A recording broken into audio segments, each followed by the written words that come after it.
Good afternoon, Obedience, and welcome to Hope Alive show on top Obedati Family TV. The Presidential Election Petition Tribunal don't actually begin to the hold. Now today will be 8th of May, Monday, 9 days start to the hold. And as you can see, our principal will be Mr. Peter Obi, don't even go show him face for court. So everything don't they go silly where we can't they watch, make we see as everything take they happen. But meanwhile, it can't be say it gets some kind protest where we they see some kind stuff where we they see for that same court of appeal where we say they no allow the National Association of Judiciary Correspondents make them cover the court proceedings. The general secretary of that same association will be Mr. Pascal Njoko come out, release a statement. They tell Nigerians, say, see what's in they happen, no. Court of appeal, no agree make we cover this particular thing where they go on. And even the warriors, because even before the election, pre-elections, they allow us anything where they happen for court, we they go there, we they cover them, we they show and people they see. But waiting can happen for this presidential tribunal where they no allow make review everything. Now the man still talk for inside that place. Say on Friday will be 5th of May. Say now they send one woman will be Bukola Ga, which she claims say na she be personal assistant to the president of Court of Appeal. Now the woman can talk say reporters they prohibited, say media house no fit cover this place. And the woman no even let the leadership of this same association know say na this thing they talk. They no even let the chairman of the association, will be Mr. Kayode, know what thing they talk. In fact, they even tried to reach out to the chief registrar of Court of Appeal, and they talk say the man no dey Abuja, the man no even the pick call again. So now the question where we they ask, we can't the wonder say, shebi this Mrs. Bukola Abi waiting be her name. No, say this matter of national importance. Where Nigerians, all of us, our eyes there for media, we they watch them. So why Court of Appeal, where they allow make them televise every other thing, they can't reach this particular one, they can't talk say they no go allow make people show them. We don't know what thing they get for mind, but una will be our viewers, make una take una hand, judge and make una know whether this thing they okay, Abi get some kind things where they go on that way we no know. Anyways, we go right into the video of what thing we get today. In fact, we get very, very important person where they with us. But I go let Mr. Kanu wait there with me here introduce this particular person to us. My name is Peace Obiekwe. And Mr. Kanu, well done. Yeah, peace. And our audience now welcome, viewers. Now welcome to Monday. Today will be 8th of May. As a court of appeal, where then they call the election tribunal, don't start their sitting. We don't begin to observe as she talk all the things where they happen. We don't write, so even PDP myself write, different other organizations write. May them forgive us right to televise, to live stream waiting to happen for that very place. That one never get response. But as she don't talk now, and I go see as today, now, just very few media people now they allow to even showcase or to take down what happen for court. Waiting our judiciary, they mean by this one, we never know. This trial or this tribunal no be treason matter now, no be something where we say then they hide and no be terrorism matter where we say they no fit allow media, make them cover the thing as it's supposed to be. But the main thing we be say we want make we talk today, aside from say the preliminary hearing have been a construction, a big conjunction of the matter where the tribunal, as it just a start, make we for touchlight some important things we be say, it dey outside there for all Nigerians to see. Investigation, we be say it don't reveal many things about the president-select. No be about this year. It don't stay way back.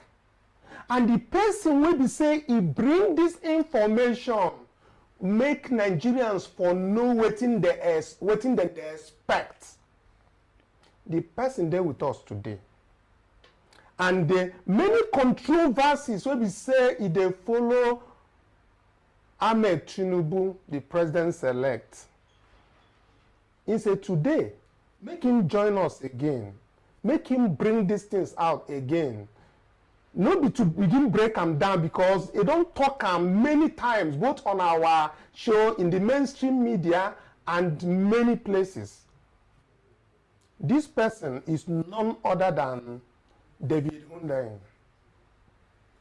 David, welcome to the show. Thank you for having me. Okay, please, our audience and viewers, I crave your indulgence to, I want us to celebrate one of the Africa's best and the consummate investigative journalists, this David Hundeyin that is here. He's a fearless, courageous, forthright, and unyielding, let me put it, incorruptible journalist who has taken investigative journalism to untold heights as he gets nominated as a Pride of Africa. David, congratulations, the Pride of Africa. Thank you very much. Thank you. Okay, good. I want us to start, you know, when you brought about a long read that you tweeted sometime last year and available at West African Weekly. Yes. Well, okay, West African Week. That is a story of a 1990 Chicago heroin trafficking bagman who is being prepped to ascend to the very summit of politics in Nigeria. It has started being clear that it's not just been ascending to the height of politics in Nigeria, but if we turn it the other way around, it looks like the drug bagman as your target is about to be a commander-in-chief of the Federal Republic of Nigeria. It's unimaginable. Now, let's start this sequence of narrative on Alpha Beta, because some people say that this Chicago has to do with US, but I found out that in one of your narratives, that there is also a matter that originated from Nigeria here. In the case of, I think, Alpha Beta, somebody took Tinubu to court, and the company that is using to take money from Lagos State coffers. And what happened next is the matter went to court. All the documents and everything got burnt in the courts, and then the matter never saw the light of day. However, what that man has brought or had alleged in that very lawsuit is that there are many unexplained transfers originating from their company that Tinubu happens to be the chief executive, and that this money ended up getting to people who deal on drugs in Colombia. And I want to start from there. Then again, I want you also to please touch on the issue of that particular mansion that Sheikh Tinubu, they said he owns, but the company that, from what I can read in many of your write-ups, I'm able to find out that as at the time that company originated, Tinubu was 14 years old. He was just getting to secondary school. However, a few years later, from Tinubu, Sheye took over. And I also noticed that someone who is the present governor of Lagos State happens to be a director in this very Aranda Resources Limited, even 28 days before his first day in office as the governor of Lagos State.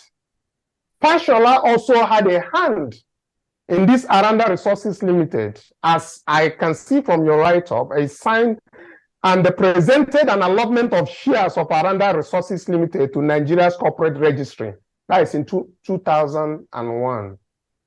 Another governor in Nigeria, elected governor in Nigeria, was also, a director at this very Aranda that is owned by Tinubu, or said to be owned by Tinubu, which is Adeboyega Oyetola. The Oshun, that was in 2018, was put on as a governor. All these people are associated with all of this. And again, I need you to also touch on the daughters. I also learned that they just finished secondary school when they are said to acquire properties worth millions of dollars in the US. And in each of this, it seems like the Nigerian elites, the people who should take action in Nigeria or investigate further for possible prosecution, has not taken any action. Please, I've tried to, to bring all of this in a short form so that you could be able to, shed more light into this and also help us to understand why it becomes difficult that even the elite Nigerians, the people who are fighting for democracy, are unable to do anything. I remember that they told us when we were, younger, that every Nigerian is a police person and can bring intel, that is intelligence, that the law enforcement can investigate and prosecute. But that seems not to be the case to Nigerians. David, please, let's ride with this. I've taken enough of your time. So that's it's quite a lot to get through. I'll try and summarize with the first story which I published in July last year, July 13. And it was a story that focused on his activities as a drug dealer in Chicago. Now, I think I've summarized the story plenty of times, so I'll just run through it because it's the entry point to the story. So to cut a long story short, in 1993, when he was running for senator in Lagos, the Lagos West, he was implicated in a heroin trafficking lawsuit in the US. So a Nigerian heroin trafficking ring in Chicago, which supplied Indiana and five surrounding states around Illinois, was found to have basically the of the drug trading were found to be in the accounts of someone named Bola Ahmed Tinubu. And that was how he was first spotlighted by the US authorities as a money launderer working in tandem with this Nigerian heroin trafficking ring. Now, on closer examination, it turned out that not only was there money in his accounts, but he also had very close and intimate business relationships with them. And eventually it became clear that this person is not only just involved in the heroin trafficking ring, this person is actually a very central figure to the heroin trafficking trade in Chicago, which was why he then got pulled into that lawsuit. Or unfortunately, he wasn't in the US at the time. He was in Nigeria. He couldn't be criminally charged because he wasn't there. He couldn't be arrested because he wasn't there. So what then happened was something called a civil asset forfeiture.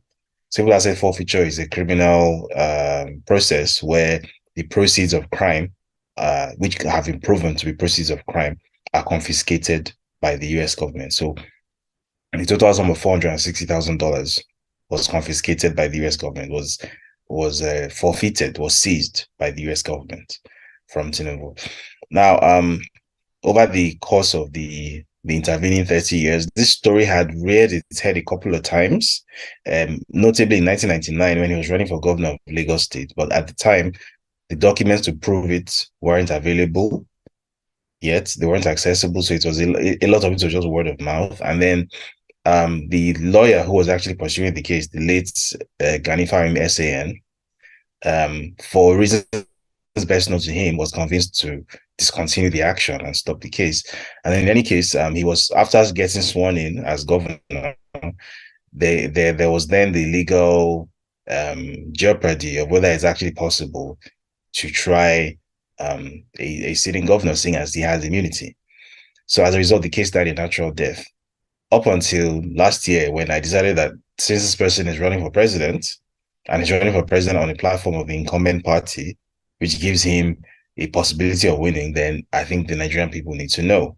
So which is why I started researching this story around that time. Now, one of the major things that was mentioned in that story, apart from his drug trafficking past, was also the very important point that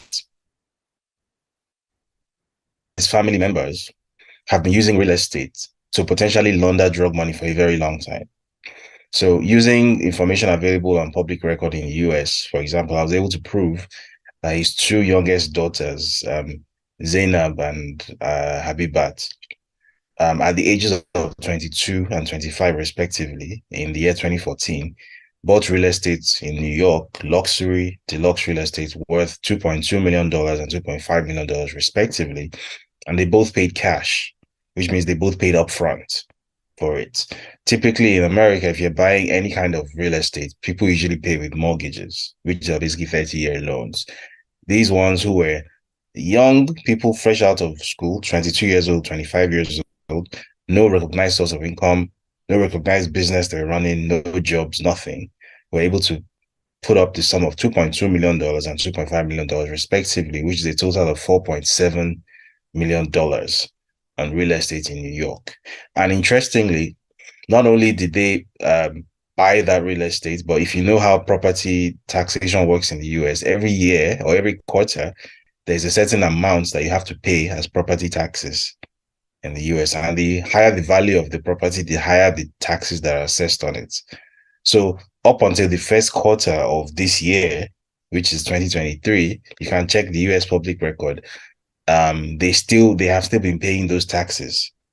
So you are seeing taxes in the sum of about $80,000 per quarter, and that money is getting paid. Right. So where on earth do these two girls who have till now have no recognized source of income? They don't run any businesses, they don't have any jobs, they have no recognized source of income. First of all, where did they see that kind of money to buy deluxe real estate in New York that most Americans will never be able to dream of affording? And then where are they seeing the money to even pay for the upkeep of these residences up until the first quarter of this year that you pay $80,000 plus per quarter in property taxes? Where did that money come from? These are the questions that have remained unanswered. Their older half-brother, Shade Tinubu, obviously the half-brother in the sense that he is their brother from their dad's side, but from a different woman. Now, in the year 2017, when he was 31 years old, according to this story, which was recently published by Bloomberg, he purchased a property in West End Grove in North London for the sum of $11 million. Now, what makes that especially significant was the fact that that property was at the center of a dispute between the Nigerian government and Kola Aluko, who was a known associate of Diezani, Alison Madueke. So if you're familiar with the Diezani story, shortly after Buhari came in, it became a very big priority of the Buhari administration, which Tinubu was part of, by the way, to supposedly go after Diezani for the corruption that she was supposedly responsible for when she was Minister of Petroleum, supervising the NNPC. So this property was one of the properties which the Nigerian government wanted to seize, being that it was allegedly the proceeds of corrupt activities.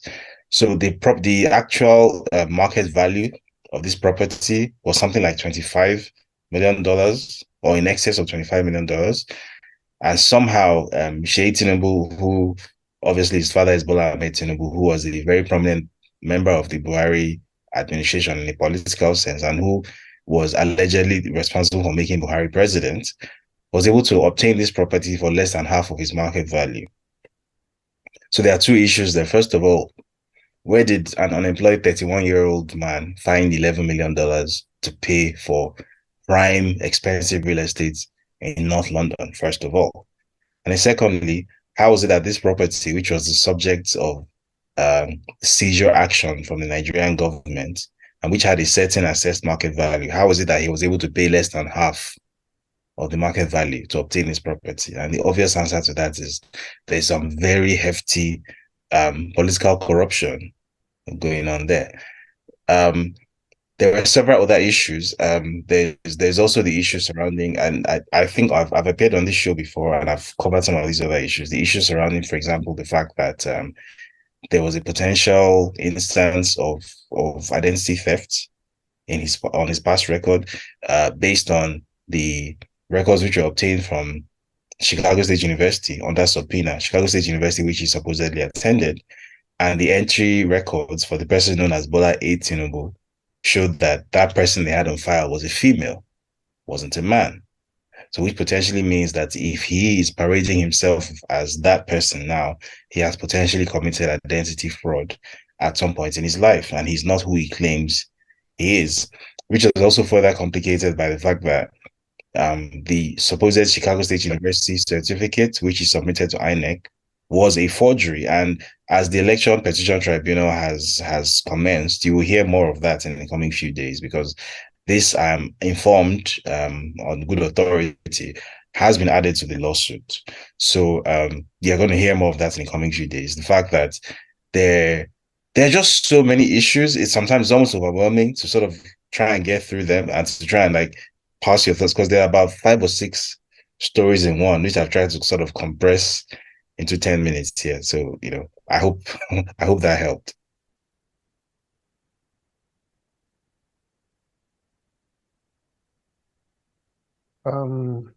I didn't hear his last part, what he said last. David, can you hear me? Yeah, I can hear you well. Yes, I can hear you. What I wanted to bring up now is this Jeffrey Gutterman. Yes. He tweeted something that has to deal with requesting for information from FBI. Yes. And FBI responded to him with information suggesting that Ahmed Bola Tinubu information is with them. How do I know that? In his tweet, he said that when he sent in this request for information, I think Freedom of Information request to FBI, that he did not mention the name in full. But when they responded to him, that they mentioned the name in full, suggesting that FBI have information of Bola Ahmed Tinubu with them. I don't know why up till now ABI has not taken up the information that are leading towards this drug trafficking seriously, because I recall the issue of Alpha Beta. The money ended up at the hands of Colombians, which I recall Colombia has a kind of link. It's like a transit, or like the main place where they produce drugs now and then transport to the US. I think US should have interest in this, or you think that they are just allowing him to just go like that based on the evidence that is before now? What do you think about that? So the US is a country that has its own unique interests, and I think it's important for us to understand that the US is not a good guy.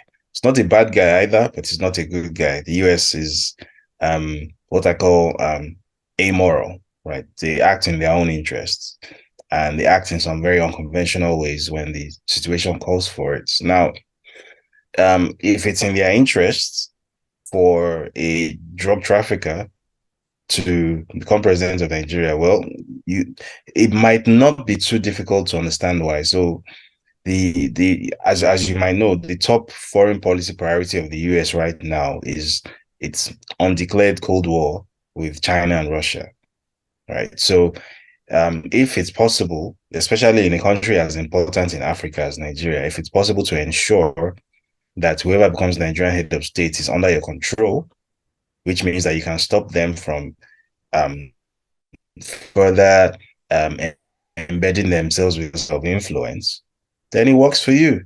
And if the way to ensure that that head of state is under your control is by having something you can use to blackmail them or control them with, then even better. Now, if you know, on the other hand, that the person who actually won the election, i.e. Peter Obi, isn't somebody you can necessarily exert that kind of control over, he doesn't have compromising material that you can use to blackmail him. He doesn't have criminal records that you've sealed that you can use to control him. He doesn't have all that baggage that you can use to blackmail him with. Then that presents itself as a risk factor to you. Like, if this person decides to adopt a position, this person decides to move closer to what the Chinese or the Russian sphere of influence, you can't do anything about it because you can't blackmail this person. So it will be in your interests to ensure that whoever becomes the president of that country is somebody that you can blackmail, so that that person can stay under your control. Because if you can manage to keep Nigeria out of China's sphere of influence, that goes a long way toward ensuring that the Chinese sphere of influence in West Africa and in Africa in general doesn't expand. Nigeria is Africa's most strategically important country. It's Africa's largest economy, and it's Africa's most populated country as well. So if you control Nigeria, you control Africa by extension. So from an American point of view, it's, to me, to my eyes, it's very clear what the calculation is. They simply don't care enough about us to see it from our point of view, that 200 million lives potentially are at risk here. All they can see is this foreign game, and it works like whoever becomes the Nigerian president is somebody that they can control. Having said that, it should also be noted that the FBI, even if the US didn't have the unique set of interests that it has now, the FBI normally doesn't hand over information about people who are still alive in response to FOI requests. So, and I know this because long before Dr. Jeffrey made that request, I actually made a similar request last year to the FBI, and I got pretty much the same response. And it was that in the interest of privacy, given that the subject is still alive, for them to hand over information regarding the contents of the subject's FBI file to you, subject either has to be dead, and even if it's dead, it has to be adjudged that it's in public interest for them to release that information to you, or the subject himself has to authorize the information in that file to be released. Obviously, Tinubu was not going to authorize that. So from an administrative point of view, that was always going to be the case. The FBI isn't obligated to hand over anything.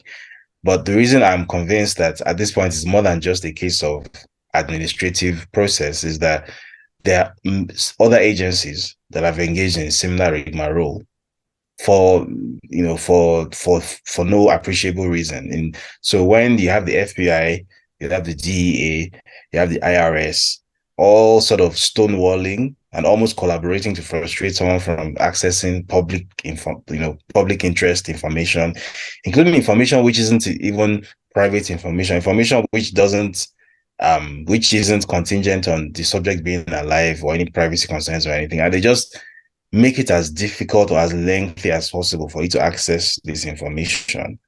I mean, there are some bits of information that we are currently in court with different US government agencies trying to get. And they are the same way it happens in Nigeria, where a lawyer files preliminary injunction and this and that. They do similar things there too. So just to try and waste your time. So to my eyes, it's very clear that the goal of all of this is to make it as difficult or as stressful as possible, if not impossible, to obtain the information that one is actually looking for. Information which could once and for all put an end to this mockery that is the idea of Bola Tinubu being president of Nigeria. I think the US genuinely doesn't really care about whatever impact it will have in Nigeria, and what they're concerned about is who let whoever becomes this head of state be somebody that we have compromise on, so that this person can be bullied, so that this person can be blackmailed, so that this person can be controlled. I genuinely think at this point that that's what this is about. Okay, so it also means that the house is bought by the daughters of Tinubu with the said amount of money that is involved, which boils into millions of dollars, that FBI or is it fintech, there's another name they call those people who check how you bought something, what that's big amount of money. Is it with this kind of reasoning you have also why they are not actually investigating such a purchase? Because as you recall, so. Is that? I believe so. I believe in a case like this where, usually it's the case that people say something is reported, but there's not really any evidence. It's just he said, she said. In this case, there is so much evidence. It's in the public domain. It's evidence is in such quantum that you don't even need any access to special databases or anything. You can find this information on the internet, public databases. It's free.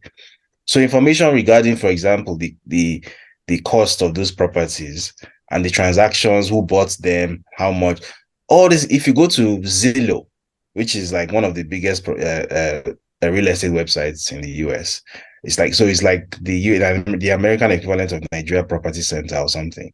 If you go there, you can find all this information available for free. You don't even have to pay for it. It's there. Some public record. Information regarding how much property taxes that these Tinubu's daughters are paying. It's on public record. It's freely available. Anybody can view it. And in fact, later today, I'm going to be tweeting it. I'm going to put it up on my Twitter handle. A detailed breakdown of the transactions that these unemployed daughters of Tinubu have been able to carry out in the millions of dollars, and the tens and hundreds of thousands of dollars in property taxes that they pay every year, despite not having a job of any known description.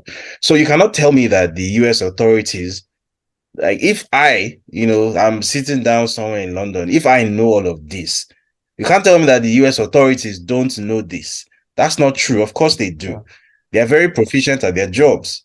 So what this tells me is that they know, and they are intentionally turning a blind eye to this. So which leads me to the only logical conclusion that if they're intentionally turning a blind eye to a crime which is being active, the Foreign Corrupt Practices Act. And it's a specifically targets proceeds of activities in foreign jurisdictions. That's a law that could specifically be used to go after Zainab Tinubu and Habiba Tinubu for their illicit property transactions in the US. Okay. This has not been done. So, to me, the only possible explanation for that is that they have intentionally decided to let this go. Okay, let me digress a little, still on the issue of this country and their leaders. I want to digress to this Ekwerimadu's case. A few days ago, particularly the impact of the words delivered on that very case.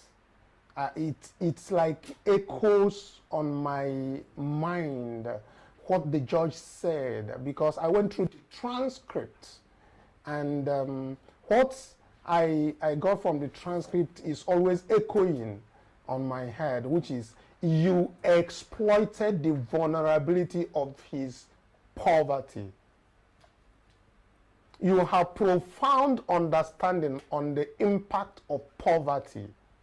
This is the judge who ruled on Ekwerimadu's sentencing, what he said. Now, David, in a country where poverty is used as a weapon to destroy the poor, there is no doubt that Ekweremadu would have been walking free if he had committed his offense in Nigeria. Yes. But gracious God caused it happen in a country where they breed human beings, not a country like Nigeria that is littered with, should I say, animals that look like human beings. Excuse my language. However, as the judge delivers that his judgment in a well-composed but deadly worded argument littered with moral lessons and pontificated with dangerous venom, you know, I kind of thought of Justice Tanko. You know Justice Tanko, the rogue CJN with yes. That made the judgment of Imo State that through the fourth placed gubernatorial contestant to number one. If you recall that this Justice Tanko, they alleged he has corruption cases, but right now the corruption case, nobody hears about it again. It is the same man that gave this, that was the Chief Justice of Nigeria, that did that thing. Now, yeah. When this judge in the UK court was sentenced, when he's talking, but also I also thought of a character like Ojo Zokalo, who ought to be in Kuje prison, rather than sitting on the floor of the NAS, where he sits with many criminals for decent work. And is even aspiring to become the president of NAS, should be cooling off in Kuje prison. I thought of Mahmoud Yakubu, the rogue professor who reigned the fate of millions of Nigerians, delivery in the last election. I thought about Wike and his cycle of criminals that hijacked politics and fate of millions of people in Nigeria. Then I thought of many Sikh hypocrites like few Baptists who supported, and they're still supporting these rules on the platform of tribal and forensic. These are records of humanity and records of destinies whose primary objective and purpose in life is to kill, to steal, and to destroy. I hope you agree with me. Absolutely. You know, that Justice Jeremy Johnson made it clear that the three accusers, which is the Ekweremadu, the wife, and then the other person who I believe is a doctor that, you know, arranged the whole thing, you know, that the despicable thread. He said, but there is one central feature, you know, in his judgment, which is the fact that poverty was exploited for the benefit of the wealthy. It is quite interesting that a doctor meant to save lives stole part of the money given to the doctor by Ekweremadu, while Ekweremadu, a wealthy politician with more than 40 properties across the world, bankrolled the process to strip a poor boy of his kidney without explaining its long-term health implication. That is the major issue why this judge was very, very upset. Well, sadly, every day in Nigeria, rogue politicians have best the lives of Nigerians, not just kidneys, through mindless looting of public funds, such as the money we see that is going to Colombia, buying up houses everywhere across the globe. Yet, Nigerians who are daily hustling to eat, to remain alive, are too powerless to stop them because poverty has been weaponized against millions of Nigerians. David, it is even laughable that some of the morons that populate the NAS and House of Reps wrote to plead on Ekwuremadu's cause. I think that rather than douse the temper of that judge, it worsened it because the man was really pissed off, as if they are waiting for another Nigerian to come across the UK, for another Nigerian prominent person to come and to be sentenced. You know, sometimes we are aware that many of these things, let me just say, some people may be happy about the judgment against Ekweremadu. I am sorry for the daughter who is actually in pains. I pray for her recovery. But unfortunately, David, I doubt if any lesson will be learned by Nigerian politicians, because Nigeria breed more animals and less human beings. In Nigeria, exploitation that come online to defend the culprits, they are already making excuses for Ekweremadu. So just lend me your thoughts on this, because it is the same set of people like Ekweremadu. What all the properties he has bought abroad, nobody is talking about, but since he got caught up in the UK, they have started confiscating his properties, trying to sell it to themselves, at the same time sending some flimsy excuse to the judge for leniency for him, as if they wanted the judge to be lenient on him. I mean, they should have been present in that court to say that this is a sitting Senate of the Federal Republic of Nigeria, so that he can gain some sort of mercy on him. Please just lend me your take on this, against the lessons learned on this Ekweremadu's case, vis-a-vis some of them that are dealing on drugs now, that we are hoping that one day that justice will cut up with them. Maybe not in Nigeria, where justice is hard or is being bought, but maybe outside of this country, where you may not be able to buy justice or buy yourself out.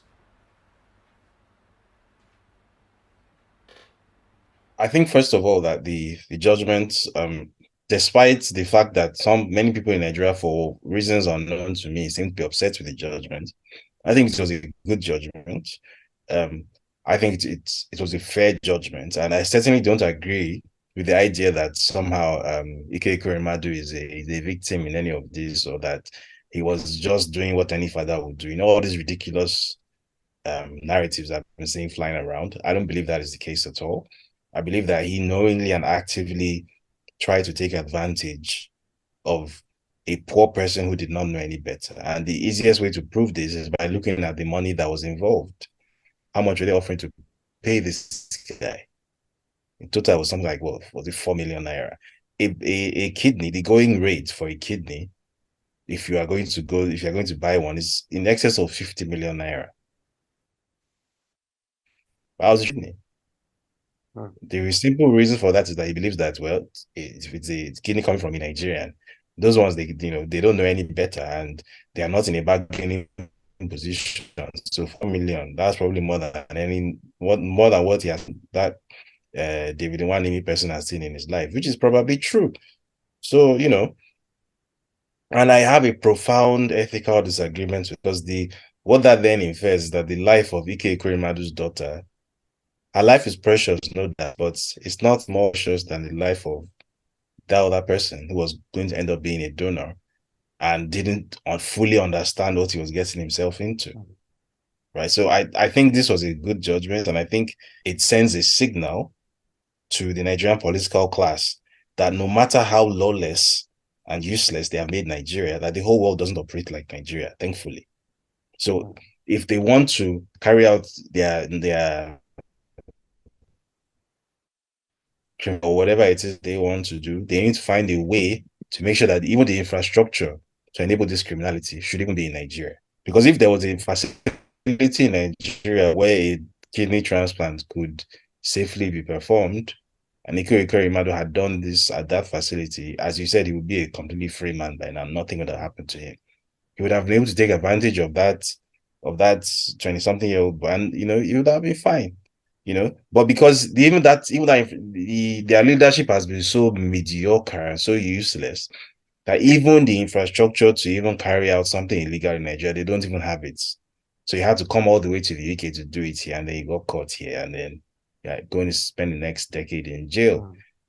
I think that's a good thing. I think that sends a signal to the political class that and this is an argument I've constantly made for many years, that the Nigerian or the African political class is so short-sighted, so lessly greedy, that it just eats and eats and eats until it starts to eat its own tail. Because it doesn't seem capable of understanding that life is not just about eating. That you actually have to be productive too. So this is a prime example of eating to the point where you're eating you. Because where you have been deputy senate president for all those years, as a judge said, you have investments all over the world.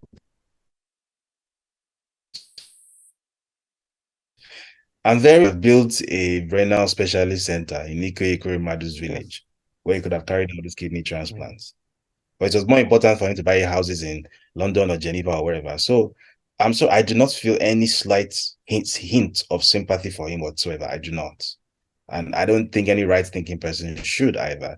I actually think that what this judgment shows us is just how incredibly useless Nigeria's leadership has been over the past few decades, where something as simple as in medical terms, a kidney transplant, obviously, yes, is a big procedure, but it's not, we're not talking about neurosurgery here. This isn't some, extremely specialized, extremely technologically advanced thing, right?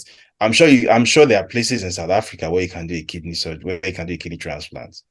Is South Africa, a better country than Nigeria?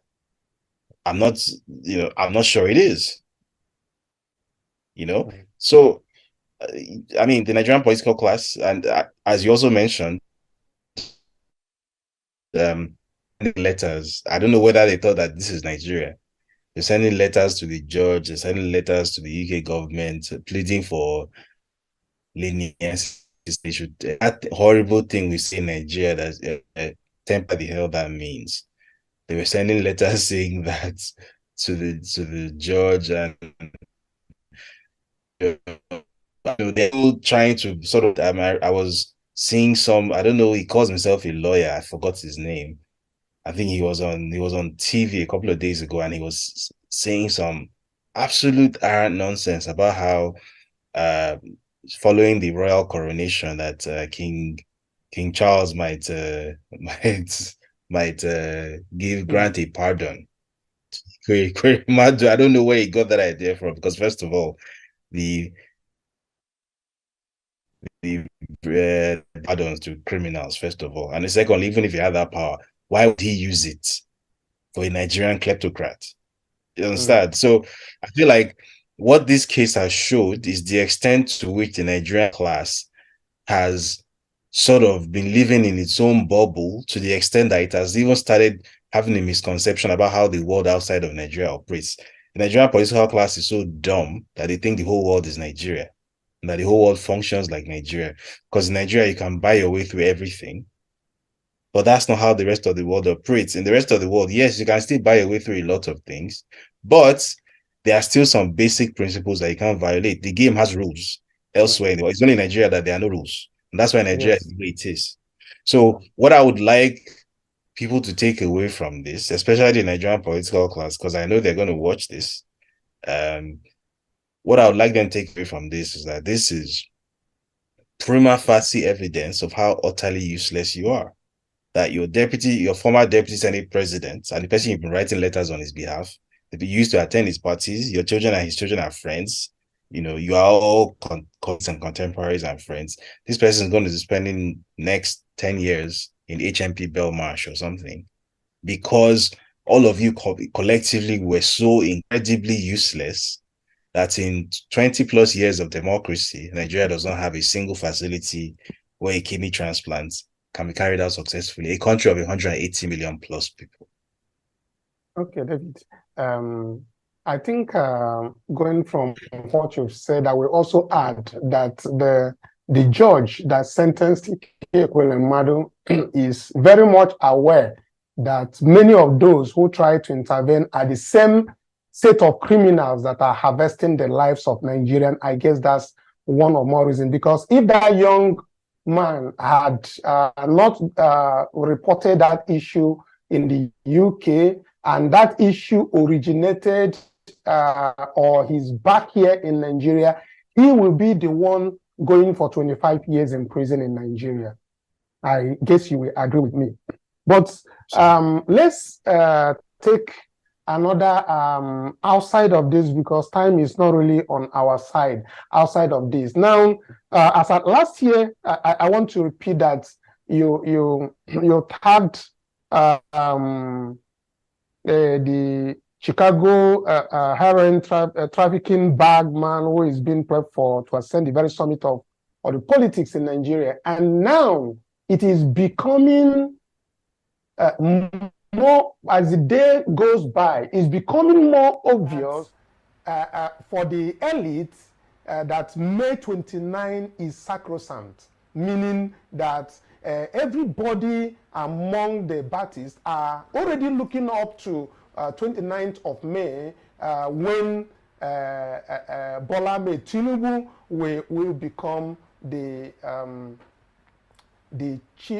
main chief executive officer, Federal Republic of Nigeria, or the commander-in-chief, let me put it that way, of the armed forces, Federal Republic of Nigeria. So it means that probably from your next write-up, you'll be looking at the as the drug lord, as you said before now, being the commander-in-chief of the Federal Republic of Nigeria. So it looks like it's a question mark anyway, but I am looking at how you want to word it, or if this should be what your title is as discussed. I mean, so if he's indeed sworn in, I don't think because I think the purpose of doing the story was to give Nigerians the information they needed during the election cycle. So if he's sworn in and if the judiciary fails to do its job, I hope with a narco trafficker as president, then I think the deed will have been done at that point. So I don't think there'll be any point flogging a dead horse. The point of doing that story was to give people the information they needed to make the right electoral choice. I believe they did make the right electoral choice, but somehow or the other, this person, through the force of his connections, through the force of his money, has been able to force himself to be declared as a winner. And now we're in court trying to regain our rightfully obtained mandate. Now, if the Nigerian judiciary, because it's not just the judiciary that is on trial here, it's the entire Nigerian establishment that is on trial. If the Nigerian establishment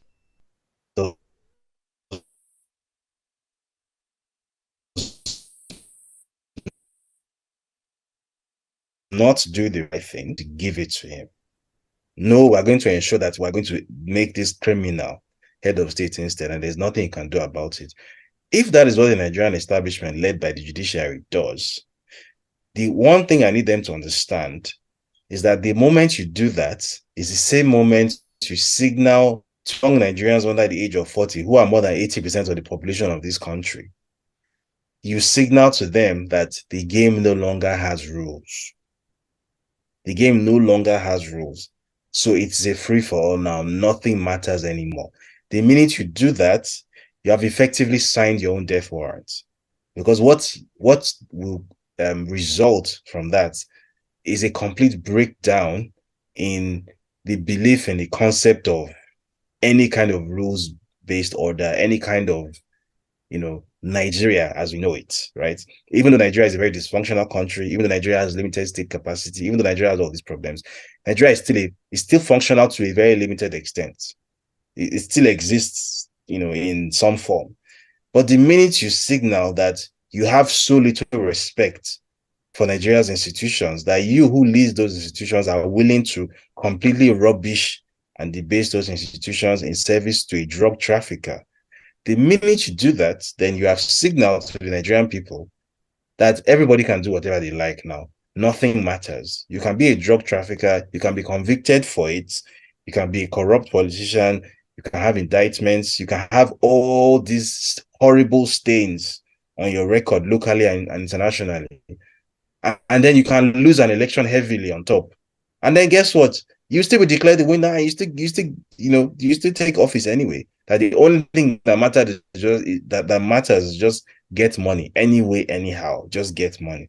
The minute you do that, you have signaled to the next generation that anything you want to tell them about, internet fraud is not good, stop doing Yahoo, drugs are bad, prostitution is not a long-term career. Anything you want to tell them, they are not going to be interested. Because look, the person who is the president, the head of state, who is supposed to be the embodiment, the personification of what a country stands for, look at what that person is. So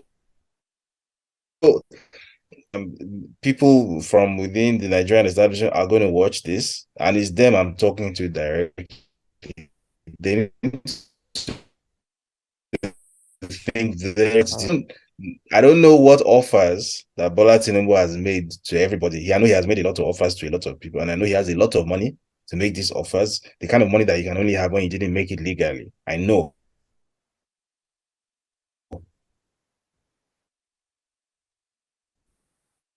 To think about whether there's going to be a Nigeria that is fairly stable enough for any of that to even matter. And if you go ahead with this, that might very well not be the case. So I just need them to think very long and hard. This is not a threat. This is not me saying anything is going to happen or is not going to happen. This is just me giving a heartfelt word of advice to anybody who still cares to listen. I think very long and hard about the future implications of what you are doing. All right. Thank you very much, David Hundeyin. We will have you again. Don't they give us signal? We don't speak grammar. Yeah, we don't even forget say our people now broken. They won't make it. Some of them don't begin the verse for their comments. Say what thing they speak grammar for inside. So thank you very much, David, and we hope to have you again to talk more about this and to shed light to what is happening and how things in Nigeria and how good journalism. So for our viewers, if you want to see more or read more about David Hundeyin, you should check out the West African Week, so that you can read more and see how you could support the good journalism that he is doing. So David Hundeyin, thank you very much.